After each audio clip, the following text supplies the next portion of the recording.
ഈ വരാൻ പോകുന്ന ഏതാനും ദിവസങ്ങൾക്കുള്ളിൽ നടക്കുന്ന ഈ നിയമസഭാ തെരഞ്ഞെടുപ്പിൽ പാലായിൽ നിന്ന് MLA വിജയിച്ചു കയറുന്നത് ആരാണ് എന്നുള്ള ഉത്തരം പാലക്കാർ തന്നെ പറയും. നമുക്ക് അവരോട് അഭിപ്രായം അറിയാം.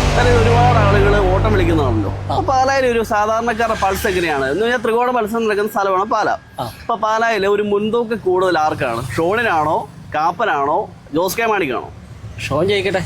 കേരളത്തിലെ ഒരുപാട് ആളുകൾ ചർച്ച ചെയ്യുന്ന അല്ലെങ്കിൽ മുഖ്യധാര മാധ്യമങ്ങളൊക്കെ ചർച്ച ചെയ്യുന്ന മണ്ഡലമാണ് പാല.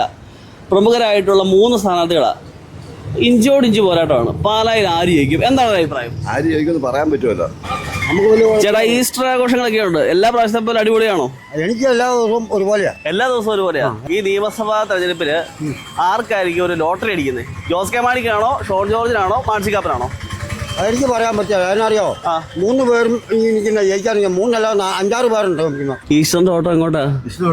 ഇവിടെ ഒരാൾ നിൽപ്പുണ്ട്. പുള്ളിക്ക് വിളിച്ചത് എലുവ. എങ്ങോട്ട് നിൽക്കുന്നത്? ഈ ഇവിടെ തൊട്ടിപ്പറേ തീ പാർന്ന അടിയും തീ പാർന്ന പോരാട്ടമാണ് പാലായിൽ ഈസ്റ്റർ നടക്കുന്നത്. പിന്നെ ഇപ്രാവശ്യത്തെ തെരഞ്ഞെടുപ്പിന്റെ വിലയിരുത്തൽ എങ്ങനെയാ പാലായിൽ? ഇപ്രാവശ്യം എല്ലാവരും പറയുന്നത് ഷോൺ ജോർജ് ജയിക്കുന്ന. ഈ ഓട്ടോയിൽ കയറുന്ന ആൾക്കാരെല്ലാം അങ്ങനെ പറയുന്നത് ഷോൺ ജയിക്കും, ഷോൺ ജയിക്കും. എല്ലാവരും പറയുന്നില്ല. നിലവിൽ നമ്മുടെ MLA മാൻസി കാപ്പനാണ് പാലായിൽ.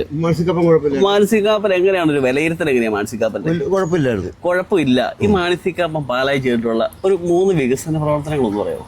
അങ്ങനെ പറഞ്ഞാല് BJP ജയിക്കണമെന്നേ ഞാൻ പറയൂ. BJP ജയിക്കണമെന്നല്ല പറയുന്നേ.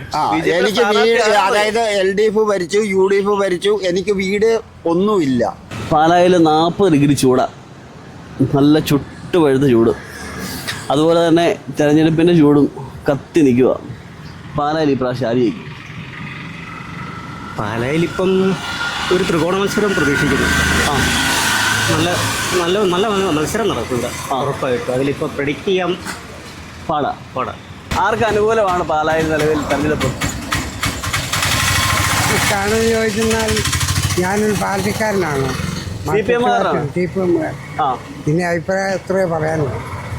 അപ്പോൾ CPM അല്ലെങ്കിൽ ഇടതുപക്ഷത്തിന് വോട്ട് ചെയ്യും. ജോസ് കെ മാണിക്ക്. പാലായിൽ ഈ പ്രാവശ്യം ത്രികോണ മത്സരമാണോ അല്ലെങ്കിൽ? ത്രികോണ മത്സരം തന്നെയാ.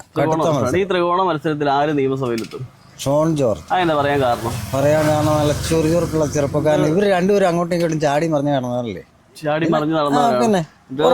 ഇപ്പൊ ഒരാള് തന്നെ പറഞ്ഞത് ഇപ്പൊ ജോസ് കെ മാണിക്കാണ് സാധ്യത. പറയേണ്ട കാര്യമില്ല, എല്ലാവർക്കും അറിയാവുന്ന. ജോസ് കെ മാണിക്കാണ് സാധ്യത പറയുന്നത്. പാലായിൽ ആര് ജയിക്കും? അങ്ങനെ ഒരു തീരുമാനം പറയാനൊരു താല്പര്യം കാര്യങ്ങളൊന്നുമില്ല. പക്ഷേ എനിക്കൊരു താല്പര്യം തോന്നിച്ചാൽ ഷോൺ ജോർജ് എൻ്റെ മുൻകൂക്കമൊക്കെ ഉണ്ട്. ഷോൺ ജോർജിന് പാലായിൽ മുൻതൂക്കം ഉണ്ട്. കാരണം എന്താ? കാരണം എന്താ വെച്ചാൽ ഷോൺ ജോർജ് അതുപോലെ ഇടപെടൽ കാര്യങ്ങളെല്ലാം നടത്തിയിട്ടുണ്ട്. നമസ്കാരം.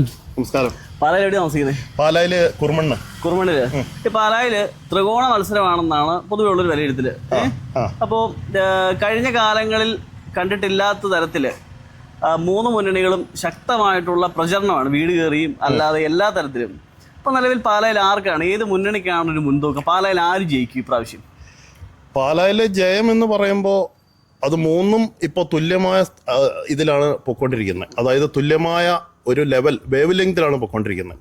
അപ്പോൾ ഇതിനകത്ത് ആര് ജയിക്കും എന്നുള്ളതിനെക്കുറിച്ച് പ്രവാസിയായിട്ടുള്ള, അതായത് പ്രവാസികളുടെ രീതിയിൽ സംസാരിക്കുമ്പോൾ, നമ്മൾ പുറത്തുനിന്നൊക്കെ കാണുമ്പോൾ ഇവിടെ നടക്കുന്ന കാര്യങ്ങൾ, അതായത് കൂടുതൽ വികസനത്തെ കരുതി വേണം നമ്മൾ വോട്ട് കൊടുക്കാൻ.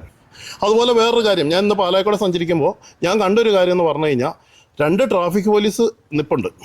അവർക്ക് ട്രെയിനിങ് ഇല്ല എന്നല്ല പറയുന്നത്, അവർ കഷ്ടപ്പെടുവാണ് അവിടെ നിന്ന്. കാരണം എന്താണെന്ന് ചോദിച്ചു കഴിഞ്ഞാൽ നമുക്ക് ഒത്തിരി ട്രാഫിക് ക്യാമറകളും നമുക്ക് ഇതെല്ലാം ഉണ്ട്. പക്ഷേ ആ ട്രാഫിക് ലൈറ്റ് പ്രോപ്പറായിട്ട് വെക്കുകയാണെങ്കിൽ ആൾക്കാർക്ക് അത് അങ്ങനത്തെ കുറേ ഡിജിറ്റലൈസേഷൻ, പിന്നെ എഡ്യൂക്കേഷൻ നമുക്കുണ്ട്. IT ഇത് എല്ലാം കൊണ്ടുവന്ന നല്ല കാര്യങ്ങളാണ്. IIIT ഒക്കെ എന്ന് പറഞ്ഞിട്ടുണ്ടെങ്കിൽ പിള്ളേരെ പഠിച്ച് വലുതായി അവർക്ക് ജോലി കിട്ടാൻ വേണ്ടി ജോലി സാധ്യത കിട്ടുന്ന ഒരു ഇതാണ്. അതുപോലെ തന്നെ എന്താണെന്ന് ചോദിച്ചു കഴിഞ്ഞാൽ നമ്മൾ ഈ പറയുന്ന വഴിയെ വണ്ടി ഓടിക്കുമ്പോൾ തന്നെ ആണെങ്കിൽ ഒരു നിരയിൽ പോകുന്നത് 4-5 വാഹനങ്ങളാണ്. പക്ഷെ അത് ആരൊക്കെ എന്തൊക്കെ കൊണ്ടെന്ന് പറഞ്ഞാൽ അത് രാഷ്ട്രീയക്കാരെ കുറ്റം പറയാൻ പറ്റില്ല. നമ്മൾ ഇവിടെ ജീവിക്കുന്ന ആൾക്കാർ കുറച്ചും കൂടെ ശ്രദ്ധിക്കണം, അല്ലാതെ പറ്റിയല്ലോ. ലണ്ടൻ ബ്രിഡ്ജ് എന്ന് പറയുന്നത് ആദ്യമൊക്കെ പാലക്കാരായതിൽ അഭിമാനത്തോടെ ഞങ്ങളൊക്കെ കണ്ടുകൊണ്ടിരുന്നൊരു കാര്യമാണ്. ലണ്ടൻ്റെ സ്റ്റൈലിൽ ഒരു ബ്രിഡ്ജ്, അതുവഴി അപ്പുറത്തോട്ടൊന്ന് കിടക്കുക, ചുമ്മാ അവിടെ പോയി കുറച്ച് നേരം നിൽക്കുക, മേനിച്ചലാറ്റോട്ട് നോക്കി നിൽക്കുക, തിരിച്ചു വരിക. അങ്ങനത്തെ കുറച്ച് കാര്യങ്ങളും പാർക്കുകളും ഒക്കെ വന്നാൽ തന്നെ പാല എന്ന് പറയുന്നത് നമ്മുടെ നെഞ്ചിലാണ്, മനസ്സിലാണ് പാല. അല്ലേ?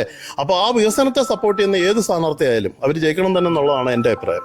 ഇപ്രാവശ്യം ആര് നമ്മുടെ പാലായിൽ നിന്ന് ജയിച്ച് നിയമസഭയിലെത്തും? പൊതുവെയുള്ള പറച്ചിൽ ജോസ് കെ മാണി ജയിക്കുന്നതാണ്. ജോസ് കെ മാണി ജയിക്കുന്നതാണ്. പക്ഷേ ഇലക്ഷൻ പ്രചരണമൊക്കെ 3 പേരും ഈ പറയുന്ന 3 മുന്നണികൾ കട്ടക്കാണല്ലോ. ചെയ്യുന്നത്.